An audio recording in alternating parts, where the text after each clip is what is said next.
As we come on the air tonight, President Cyril Ramaphosa praises the 16th BRICS Summit held in Russia. Also ahead this evening, we take a look back at Buhle Choniswa's journey as Miss Northwest exclusive. Also developing tonight, as the Israeli-Gaza war rages on, we hear from Israel's military chief coming up. In the sports news, we take a look at what to expect as the Betway Premiership continues this weekend. Good evening. It is great to have you with us here on this Friday night. We begin tonight with comments from President Cyril Ramaphosa, who has praised the recently concluded 16th BRICS Summit held in Kazan, Russia. Let's take a look. We've just concluded a most successful BRICS Summit, which was led by Russia. And this follows up on another very successful summit that we had in South Africa. This time we had the new members of BRICS who participated, and we were rather pleased to have now an expanded BRICS that has brought together a number of other African countries. So BRICS has now been strengthened, and in fact all of us felt that this strengthens the Global South. The Global South now has a very strong platform, a platform that promotes multilateralism, a platform that promotes the development of Global South countries at an economic level, at a cultural level, at a social level, and this also promotes the unity of the people of the South. This has been a most important summit for us. We also had an opportunity to have bilateral discussions with countries such as Egypt, such as Congo-Brazzaville, as well as Iran, as well as the UAE. So we have had an opportunity to interact with other countries with a view of advancing our own interests. And all of them welcomed the stance that has been taken by South Africa in relation to Palestine. We informed them that in a few days we will be submitting our full case to the International Court of Justice in the form of the memorial, and they applauded the stance that South Africa has taken in this regard. They also wished South Africa strength and well, as we are now going to be the president of the G20 from December. And many of them hope and would like to participate in the G20, as we will be promoting the interests of our continent, Africa, and also the interests of the Global South in relation to promoting the concept of solidarity, equality, and sustainable development. And we already found that a number of countries have a great resonance with that, and they will want to participate in a number of ways. We will also be advancing the interests that have been clearly articulated by the United Nations when it adopted the Pact of the Future. The Secretary General of the United Nations was also here, and we had a discussion with him. And through our own G20 summit in 2025, we will also be advancing a number of concepts that are embedded in the Pact of the Future. So at a global level, South Africa continues to be seen as playing a critical role in advancing our own national interests, but also the interests of the Global South, and of course, our continent, Africa.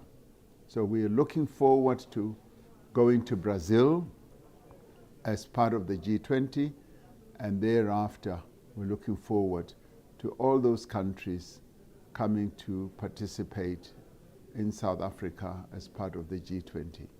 Thank you. We go now to Potchefstroom, where the JB Marks local municipality, represented by Municipal Manager William Kumbe, is facing charges of unlawful disposal of waste causing significant pollution. Now, it is alleged that during September 2019 and April 2020, the accused unlawfully permitted waste to be disposed of into the Portki Dam in Potchefstroom. The district court heard the severe impact the pollution has had on the community of the JB Marks local municipality. Now, the case is set for the 30th of January 2025 for the matter to be transferred to the regional court.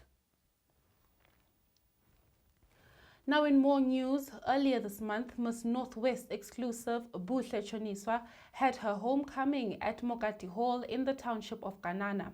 The reigning queen came home to the schools where it all began. School children had a lot of excitement and pride in her journey, which is a beautiful reminder of the impact one can make by leading with love and purpose. Buhle was crowned Miss Northwest exclusive at Rio Casino on the 31st of August this year. Shortly after her crowning, I got a chance to sit down with her as she described what the win really means to her. What led to you want to join pageantry in the first place? So in 2022, I went through a skin condition that led me to being bullied by some of the people from my community.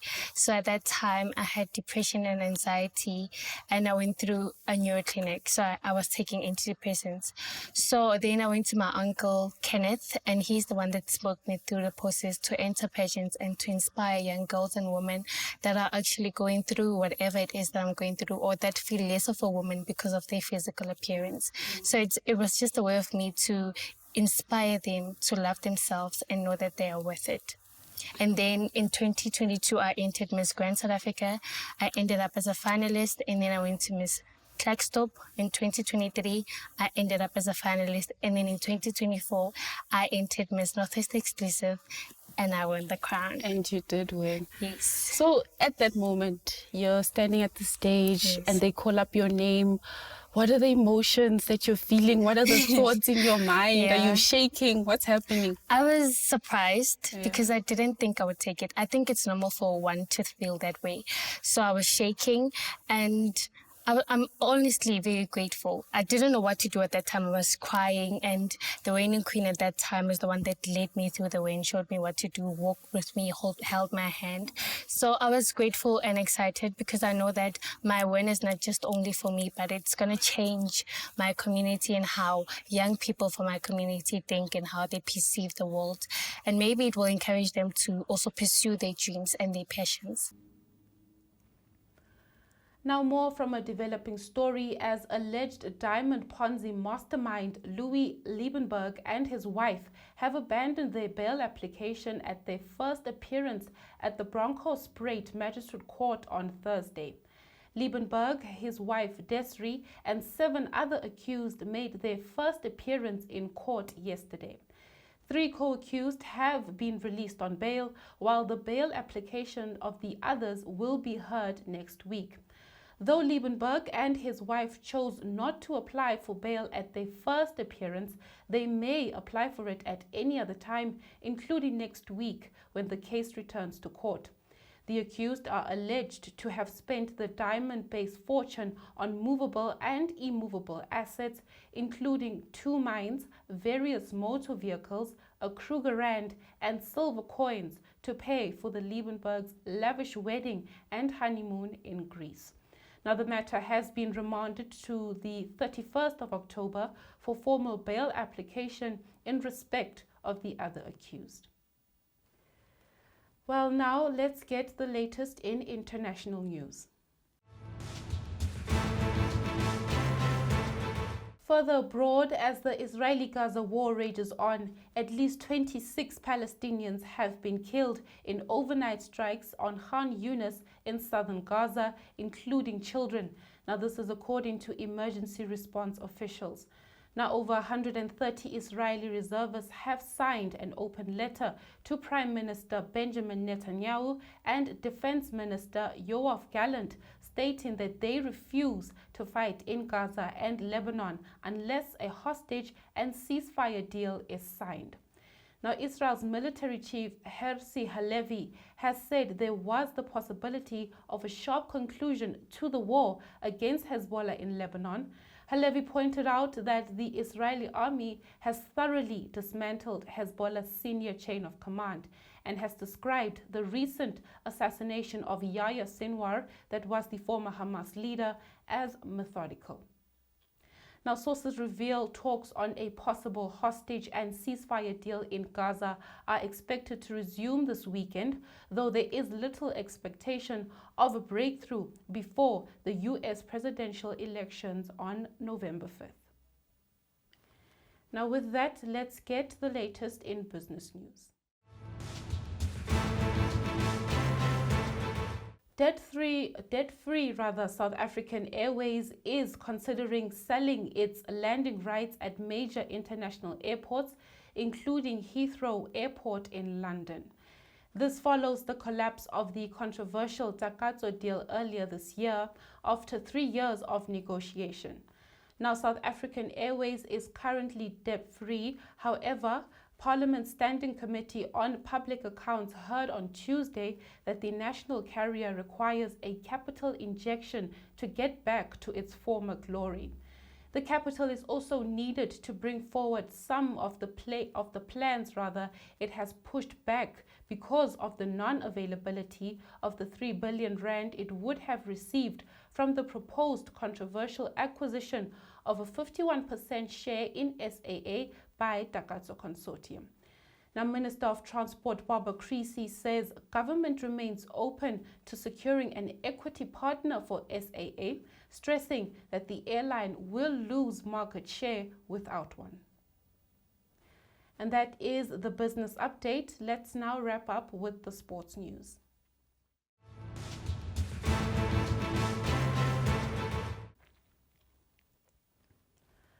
In rugby action, the Blue Bulls will have 8 Springboks in their starting team and another one on the bench when the Bulls team take on Italian side Benetton in a United Rugby Championship match in Treviso tonight.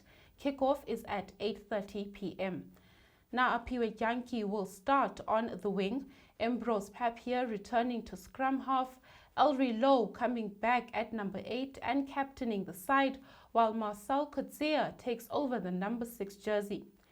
David Creel is also back in the side after skipping last week's match, but Ruan Norke and Gerhard Stenekamp will again sit this match out.